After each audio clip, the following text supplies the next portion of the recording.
How are you going to do that? How are you going to get the person who was responsible for all these deaths, this mass genocide, how are you going to get them to investigate themselves? Because it's not going to happen unless you take it outside of Canada and go in a higher level and charge them internationally. Because that's the only way I believe that these criminals would be brought to justice.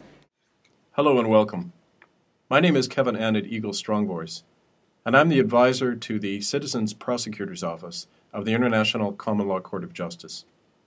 I especially welcome today all of our citizen prosecutors and esteemed judges from 7 countries around the world, as well as legal and government observers from Europe, North America, and Australia, the world media, and people of conscience everywhere who are tuning in today.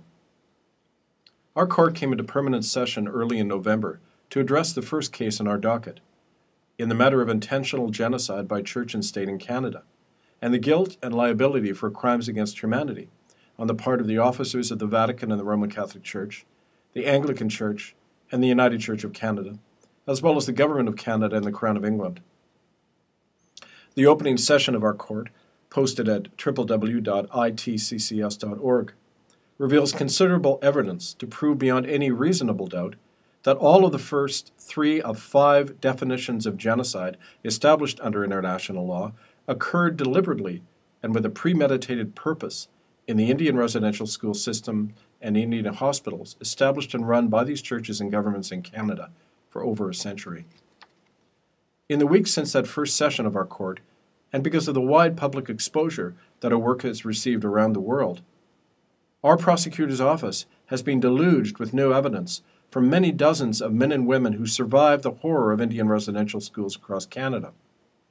We're still in the process of compiling all of this evidence to present it in an online presentation that will complete our case concerning genocide in Canada by church and state. We expect to have this material ready for presentation in the new year, sometime during January. Be sure to check our website, www.itccs.org, for more news about this upcoming posting. In the meantime, we're offering samples of this new and shocking evidence to you today following this introduction. We urge our 58 citizen prosecutors and others to refresh their memory of the complete evidence in this first case by reviewing our November 6th online posting at itccs.org in order to place what you will receive today and in the new year in a complete context and understanding. Let me add that for the record, none of the defendants named in our first case, save one, has responded to our public summons issued to them as 32 fiduciary officers of these church and state corporations. These officers include Stephen Harper, Prime Minister of Canada, Elizabeth Windsor, so-called Queen of England, Joseph Ratzinger, so-called Pontiff of the Church of Rome, and other heads of various churches and corporations. The one respondent to our summons, John Malloy, has not contested the charges made against him as an officer of the Canadian government, nor has he nor any of the other persons duly summoned offered counter-evidence or arguments to challenge or deny the evidence we have so far presented that charges them on 2 criminal counts, namely of engaging in a criminal conspiracy and of complicity in crimes against humanity. Our prosecutor's office is therefore obliged to continue our case against these defendants with the understanding that after the presentation of the rest of our case and our closing arguments in January, these defendants will have a third and final opportunity to present arguments in their own defense after we conclude our case. Let me say in closing that besides the increased involvement of Aboriginal survivors of genocide in Canada in our work, our court has received new offers of legal, judicial, and political assistance from several governments in Europe and Asia, and from numerous human rights and Aboriginal organizations in over a dozen countries. We look forward to bringing our evidence and verdicts into the courts of other nations for effective remedies and enforceable judgments against the named defendants. Once more, on behalf of the Prosecutor's Office of the Court, I thank you all for your steadfast endurance and patience as we create history together by bringing to justice those responsible for some of the most heinous crimes in human history. We ask you to share what you viewed today and stay tuned to itccs.org for more announcements in the new year. Help us to use our court as one means to take action based on these undeniable truths for the helpless and for all those who hunger and thirst for justice. I thank you. Who's going to listen? But when you enter through these doors, Yeah. you're like a dead kid walking, a dead man walking. You are not human. Your history means nothing. Your childhood means nothing. When we got to the residential school, we never did go to school. And we were never fed. We were always starving. And the mental abuse was there, physical abuse. And they treated us like animals. They'd throw food at us. My name's Harry Wilson. I saw a person throw a baby outside, dump and put on burning residential school. The girl she was pregnant and they cut open and threw it down and dumped. By J. Andrews and some supervisor. One of the staff on the supervisor, yeah. When you saw it happen? Yeah. When I was there, and the screams we used to hear in the girls' dorm, and you know, it wasn't screams of being somebody in pain, it was screams of some girl getting raped. They had their choice of victims. And this is the washroom here, and the molestations would go on in here also.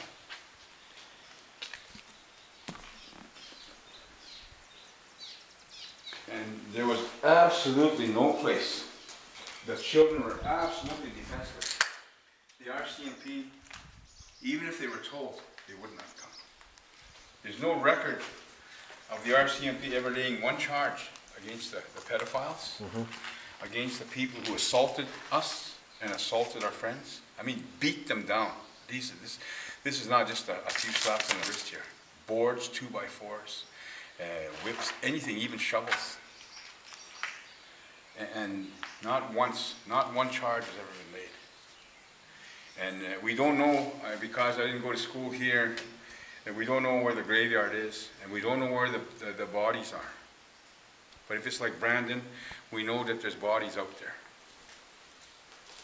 What is it? Kukolica? There was babies' bodies inside the walls, the buildings. Nothing but dead babies. Kids would be screaming throughout the night. Kicked right out of their beds and flying in here and landing screaming. So we lived in constant fear. This is where, late one night, there were 3 little ones, tiny little ones that were brought in by their mother. They were left here. And they cried so much that the nun took them and put them in this room here. This was our storage room for our Sunday shoes and winter coats, rubber boots. They were stored in here, and those little ones were brought in there, and we heard them cry for a long time. All of a sudden, you would hear like that, you know, and we never heard them after that, and we never saw them the next day. We don't know. We don't know. We asked what happened to them. Nobody knows what happened to those 3 little ones. I was in that room in there. We can't open it. We can't go in there. So they brought my father into the barn, and they said, okay, do you believe in God and all of this stuff? And he said, no, I can't. I've got my own religion.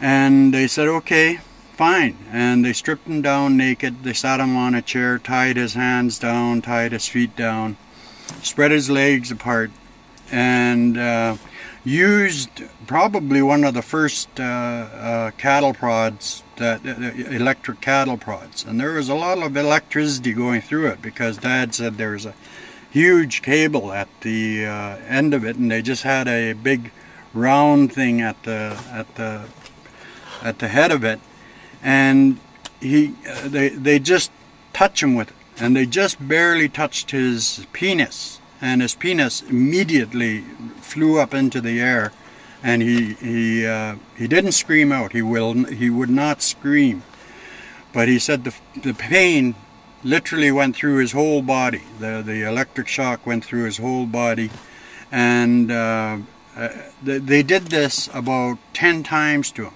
and he would not give in to them. And finally he just passed out from the pain. But his penis and his his balls were his testicles were so swollen and so burned that it took him at least 2 months to recover. A lot of us have corns from here to there to there. Mine are all under here. And see, my feet are like this because of the small shoes. All this here was always infected with the skin breaking from the rubbing. And this toe, this little toe, this big toe, there's just squished this way here. And this is how you have to wear your shoes.